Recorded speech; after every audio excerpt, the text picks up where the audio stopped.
Salut les amis, j'espère que tout le monde va bien. On se retrouve aujourd'hui pour une nouvelle vidéo. C'est jour de match pour le Barça. Le déplacement ce soir en Ligue des Champions, huitième de finale aller. Les Catalans seront du côté de Lisbonne pour affronter le Benfica.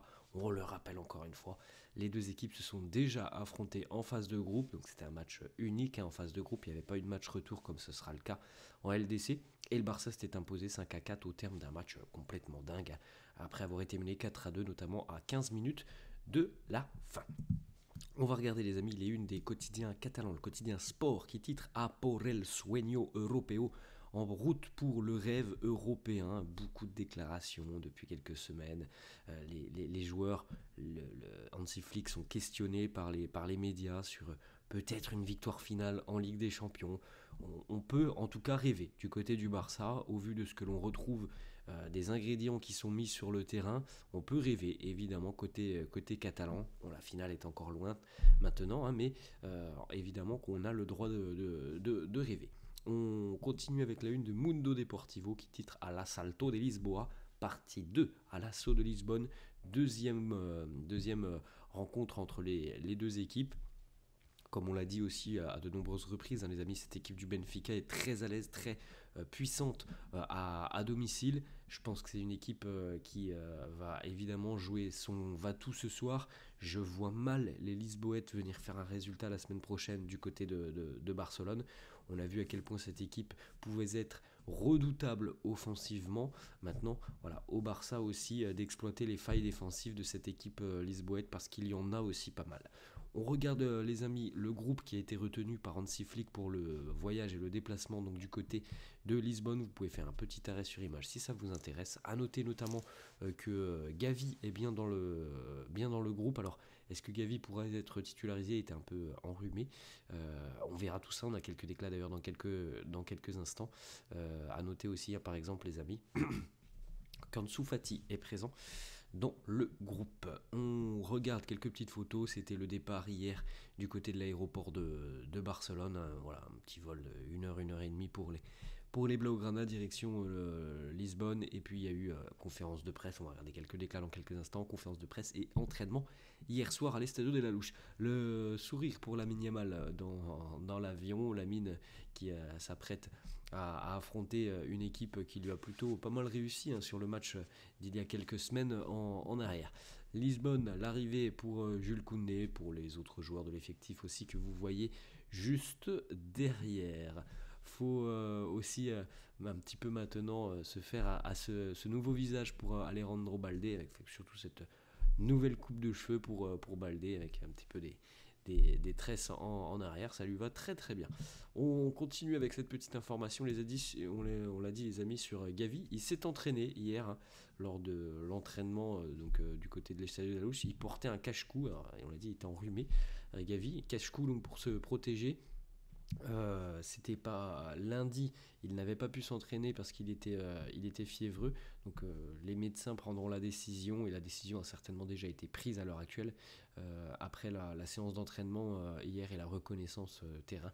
Donc on verra si Gavi pourra être aligné. Normalement les amis, il devait être aligné face à la Real Sociedad, et Hansi Flick avait dit voilà, en raison de sa fièvre, on n'avait pris aucun risque, donc peut-être une utilisation quand même de Gavi. Hansi Flick d'ailleurs interrogé sur l'état de santé de Gavi nous dit on verra bien s'il joue. Il ne s'est pas entraîné hier parce qu'il ne se sentait pas bien. Le médecin évaluera son état de santé et sa tâche est une décision. Voilà, une décision sera prise par la suite. Autre petite déclat qui concerne Gavi, les différences entre Gavi et Dani Olmo. Flick qui nous dit Gavi peut jouer dans différentes positions, il presse, il a une attitude défensive importante, il joue bien avec le ballon. Dani Olmo, lui, profite de sa position pour jouer, pour marquer et pour créer des opportunités. Alors, on a vu déjà depuis quelques jours les comparatifs parfois entre Marc Casado et Frenkie de Jong. On va dire que sur le duo Gavi-Dani Olmo, Gavi, alors c'est un joueur qui est capable de faire beaucoup de choses, mais peut-être un petit peu plus défensif quand même que Dani Olmo. Ensuite, Hansi Flick qui nous dit il n'y a pas de match simple à ce stade de la compétition. Le Benfica est un adversaire fantastique. Le stade sera évidemment acquis à la cause des Lisboètes. Il y aura une ambiance assez spéciale. Ça va être un match difficile. On se souvient, les amis, de la phase de la phase de groupe, du match de phase de groupe. Il y avait une ambiance survoltée. Le Benfica avait mis une pression assez folle sur les premières minutes. Le Barça, d'ailleurs, avait eu beaucoup de mal à gérer un petit peu cette pression mise par l'équipe et par le public. Donc c'est un élément important. Voilà, il y aura une ambiance assez exceptionnelle, comme souvent, du côté de l'Estadio de la Luz. Hansi Flick qui nous dit aussi l'importance d'avoir un joueur du profil de Lewandowski. Il nous dit c'est toujours bien d'avoir un joueur comme Lewandowski qui marque autant de buts. Mais au final, c'est un travail d'équipe. Si nous jouons comme nous l'avons fait ces 2 derniers mois, je pense que nous sommes sur la bonne voie. Il est vrai que de ce que l'on voit, comme on l'a dit tout à l'heure, les amis, on peut se permettre de rêver du côté de Barcelone. On a vu depuis le début d'année 2025 une équipe métamorphosée par rapport à la fin d'année 2024 qui avait été très compliquée. Et on voit vraiment des choses très positives quasiment tous les 3 jours. Donc la confiance est là, hein, du côté catalan. Des déclarations aussi de Pau Cubarsí qui était lui aussi en conférence de presse hier. Pau Cubarsí qui nous dit ça ne sera pas simple, on doit à tout prix minimiser les opportunités offensives du Benfica et être autant efficace que lors du match de phase de groupe. Alors ça avait été un match spectaculaire, on sait que ce sont 2 équipes quand même résolument tournées vers l'offensive, ce sont souvent des équipes où on a des buts lors de la rencontre. Est-ce qu'on en aura autant que sur la phase de groupe? C'est une question que l'on peut se poser. Peut-être qu'il y aura des ajustements aussi, parce que côté Barça, par exemple, on se souvient de la ligne défensive qui avait eu pas mal de soucis, notamment à gérer la profondeur du côté du Benfica, et notamment les ailiers lisboètes, voire même les latéraux qui participent beaucoup aux situations offensives. Autre déclat de Pau Cubarsí qui nous dit le Barça doit se battre pour tous les titres. Chaque match est différent et ça va être compliqué. On doit y aller petit à petit, match après match. Ensuite, Pau Cubarsí qui a été, comme on l'a dit tout à l'heure, interrogé sur peut-être le fait que le Barça sera en finale de LDC dans quelques semaines. Il nous dit gagner la Ligue des Champions, ça serait un rêve évidemment, mais on doit y aller petit à petit. On se concentre à l'heure actuelle sur ce qui nous attend en ce moment. Premièrement, c'est ce match face au Benfica. Ensuite, les amis, autre déclat de Cubarsí qui vit quand même un rêve éveillé cette saison, d'avoir pris une place importante dans l'équipe première. Il nous dit, il y a 2 ou 3 ans en arrière, si quelqu'un nous avait dit à Lamine Yamal et à moi que l'on serait là aujourd'hui, on ne l'aurait pas cru. On remercie évidemment le Barça pour toutes les opportunités qu'ils nous ont données. Alors le Barça a donné des opportunités à Cubarsí, à Lamine, à d'autres joueurs d'ailleurs qui sortent de la Masia, mais il y a aussi beaucoup de talent tout simplement derrière.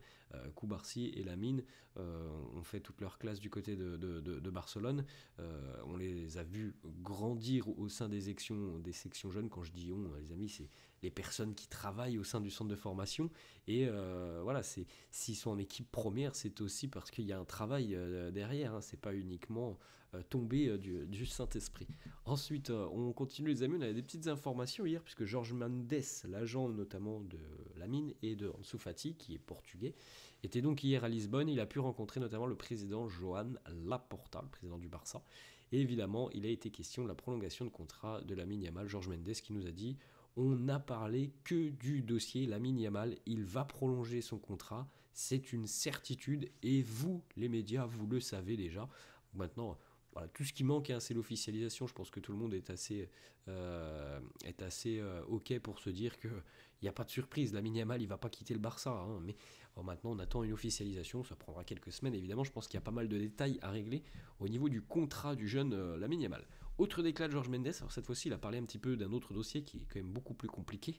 Celui d'Ansu Fati. Il nous dit Ansu Fati a besoin de jouer. Et au Barça, c'est compliqué. On peut pas dire grand chose d'autre, les amis. La situation d'Ansu Fati est très compliquée. Je ne sais pas s'il aura du temps de jeu jusqu'en fin de saison. On en a parlé tout au long du mois de janvier sur le mercato.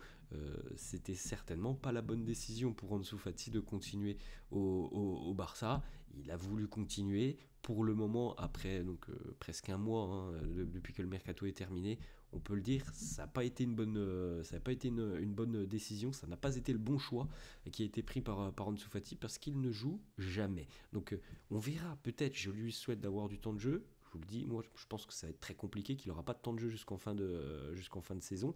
Et donc au final, ça sera 6 mois de perdu pour Ansu Fati. Il aurait pu aller peut-être trouver du temps de jeu ailleurs. Il a voulu continuer du côté de Barcelone en connaissant très bien, les amis, il connaissait très très bien les particularités de sa situation, c'est-à-dire que c'est un joueur qui est loin dans la hiérarchie, qui parfois est même écarté par Hansi Flick parce qu'il y a d'autres joueurs qui sont meilleurs que lui. Il connaissait cette situation, il a voulu continuer. Voilà, maintenant on verra. On lui souhaite de jouer, mais ça semble compliqué.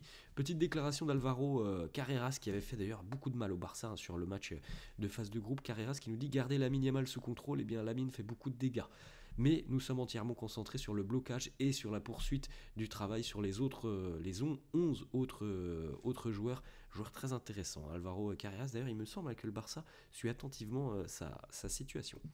Une petite déclat aussi d'Hansi Flick, interrogé sur les nombreuses rumeurs que l'on voit circuler autour d'un retour de Neymar. Il nous dit: ce n'est pas mon travail. Mon travail, c'est de me concentrer sur l'équipe que j'ai. Voilà, c'est pas à Hansi Flick de répondre à toutes les rumeurs sur Neymar. Et il semblerait quand même, d'après la presse, que Hansi Flick ne soit pas très très très chaud pour un retour de Neymar. Une petite déclat pour terminer, les amis, de Marc-André Ter Stegen, qui nous dit: je travaille très dur pour revenir cette saison. On verra bien si ça sera possible. Bon, pas pour maintenant, mais peut-être d'ici un mois et demi, peut-être qu'on pourrait avoir un retour de Marc-André Ter Stegen. Voilà les amis, la fin de cette vidéo. J'espère que ça vous a plu. N'hésitez pas comme d'hab à lâcher un petit pouce bleu. Merci à tous ceux qui le font. N'hésitez pas à lâcher aussi un abonnement si vous n'êtes pas abonné à la chaîne. Je vous souhaite une très bonne journée, un bon match et je vous dis à la prochaine. Ciao.